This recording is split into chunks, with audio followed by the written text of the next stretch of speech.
Protocolo Low FODMAPs. É sobre ele que eu vou explicar hoje. Então já vai curtindo o vídeo, compartilha com os colegas, deixa aqui abaixo na descrição sua dúvida, sua pergunta ou seu comentário e vamos lá. O protocolo Low FODMAPs é um protocolo muito utilizado na nutrição clínica e é muito importante que a gente compreenda a importância da sua utilização, porque a aplicabilidade dele é bem específica, principalmente no quadro de síndrome do intestino irritável, que é uma doença funcional, multifatorial, mas que não tem marcadores bioquímicos específicos para gerar esse diagnóstico. Então, a avaliação, tanto médica quanto do nutricionista, é feita subjetivamente, ou seja, a partir de sintomas, de queixas, do histórico alimentar desse paciente, é que a gente vai percebendo a relação desse consumo alimentar, desse estilo de vida, com a presença de alguns sintomas. Quais são os principais sintomas da síndrome do intestino irritável?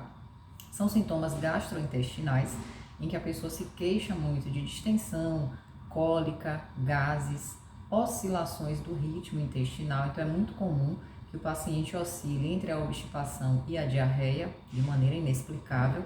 Tem muita relação com fatores emocionais, então é muito comum acontecerem as crises com piora do quadro gastrointestinal quando o paciente passa por alguma situação de estresse emocional. Isso tende a piorar, independente do padrão alimentar desse momento.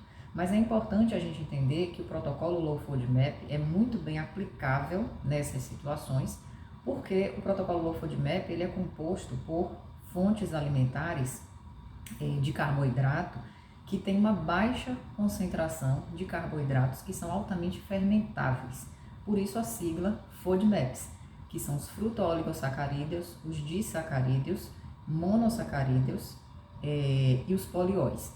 Então, na medida em que a gente monta um protocolo que é composto por carboidratos, que tem baixa ou nenhuma concentração desses carboidratos fermentáveis, o indivíduo que tem síndrome do intestino irritável tende a melhorar muito, consideravelmente, o quadro clínico que ele se queixa de distensão, cólica, gases e diarreia, justamente pelo fato de que a baixa concentração desses carboidratos fermentáveis vai gerar um melhor conforto digestivo. A presença desses carboidratos fermentáveis favorece a intensa fermentação pela microbiota intestinal. São carboidratos de difícil digestibilidade e que têm também uma capacidade absortiva menor. Por isso, a presença deles na luz intestinal de forma continuada faz com que, além das bactérias intestinais aumentarem a fermentação, produzindo mais gases, mais distensão e mais cólica, eles também têm uma alta osmolaridade, ou seja, eles puxam água, líquido, para a luz intestinal e com isso distende a alça intestinal, piorando a cólica e, obviamente, favorecendo a diarreia, porque esse conteúdo presente na luz intestinal não absorvido, ele vai ter que ser expulso do organismo. Então, quando a gente identifica, lembrando que nós não podemos dar diagnóstico clínico, muitas vezes o paciente já vem do médico, o gastroenterologista, com o diagnóstico já fechado, definido, e ele procura o nutricionista para que receba as melhores orientações alimentares, mas é muito comum também o paciente chegar ao consultório de nutrição sem um diagnóstico clínico definido, mas apresentando muita queixa, muito desconforto e sem saber o que é que está acontecendo. Então, nesses casos, a gente precisa ter uma atenção muito grande, porque apesar de nós não darmos diagnóstico clínico, né, não é a nossa função, mas precisamos identificar dentro desse quadro de queixa, de desconforto que está acontecendo no paciente, a gente ter a percepção para poder indicar o melhor plano alimentar e, de preferência, utilizando protocolos bem embasados, porque assim nós temos como avaliar como é que o paciente estava antes da utilização do protocolo e as respostas que ele terá, né, após o segmento desse protocolo. Por isso o protocolo Low FODMAPs, ele é tão indicado nessas situações de síndrome do intestino irritável. E de que maneira você vai aplicar esse protocolo de forma mais adequada, mais personalizada para o seu paciente. É óbvio que os protocolos são situações mais estáticas, engessadas, mas não necessariamente você vai utilizar o protocolo à risca, tá? Tem profissionais nutricionistas que são muito rigorosos nesse sentido e buscam seguir o protocolo realmente à risca, fazendo todas as restrições que são necessárias.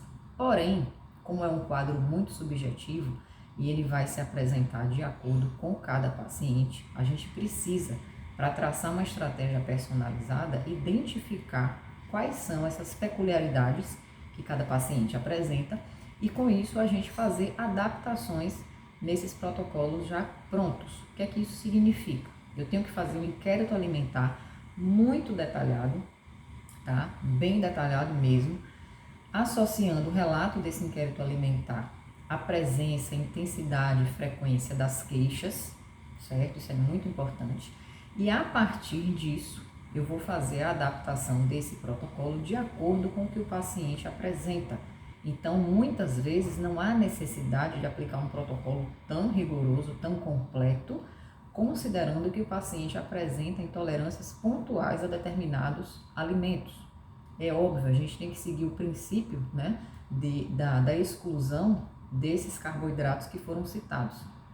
Mas, talvez, em determinados casos, a gente não precise ter uma rigorosidade tão grande nessa exclusão. E vamos fazer as adaptações de acordo com a condição clínica de cada paciente.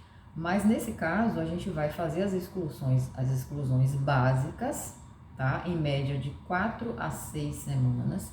E é importante que no meio desse período possamos reavaliar esse paciente, conversar com ele para verificar se ele realmente está fazendo todas as restrições que foram recomendadas, qual foi o nível de melhora que ele apresentou com essas exclusões. Então é muito importante que a gente documente todas essas informações antes da aplicação do protocolo, durante, então é importante dentro dessas 4 a 6 semanas que a gente reavalie esse paciente pelo menos 1 a 2 vezes, registrando todo o progresso que ele apresentou aí no meio desse percurso e, obviamente, após as 6 semanas, uma nova avaliação para que a gente perceba todos os benefícios que a utilização do protocolo promoveu para a saúde do paciente, o que foi que ele não conseguiu resolver com a utilização do protocolo e todos os fatores relacionados, todos os outros indicadores relacionados nesse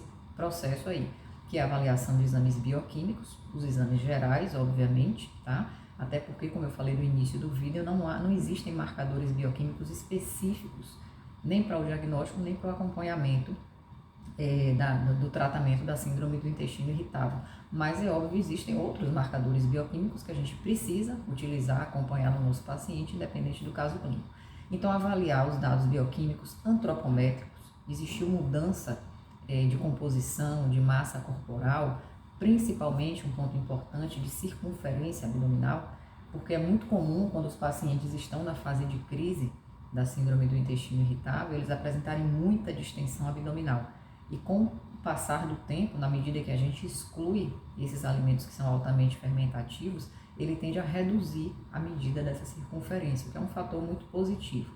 E, obviamente, dentro da anamnese, a gente focar novamente naquela parte que questiona a respeito do trato digestivo, das alterações de trato digestivo, para que a gente possa identificar todos os fatores do trato nível gastrointestinal em que houve melhora.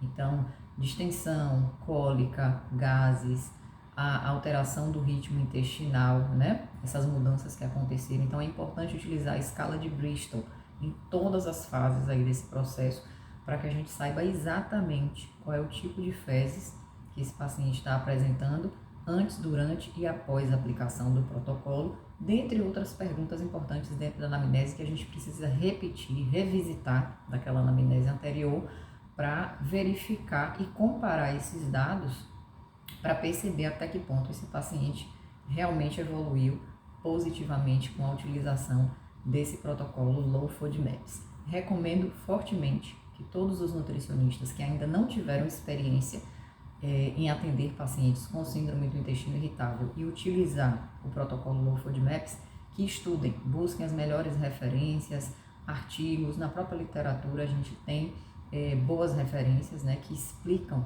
todo o mecanismo fisiopatológico e a aplicação desse protocolo, inclusive com modelos de protocolo, mas não esqueça que cada protocolo ele é muito específico, né, muito engessado, e que a gente precisa, para fazer um tratamento mais personalizado, mais individualizado, fazer as adaptações que são necessárias de acordo com a condição, com a demanda de cada paciente, justamente para favorecer a adesão desse paciente ao tratamento, para que ele não tenha comprometimentos a nível de estado nutricional, que a gente não identifique de repente uma alteração de hemograma ou das proteínas séricas, né? Ou até da composição corporal com perda de massa muscular. Então, evitar aquelas restrições rigorosas, engessadas, que podem, por um lado, resolver o problema, mas por outro lado, comprometer o estado nutricional do nosso paciente. Então, equilíbrio sempre e tentar, dentro do possível, personalizar o protocolo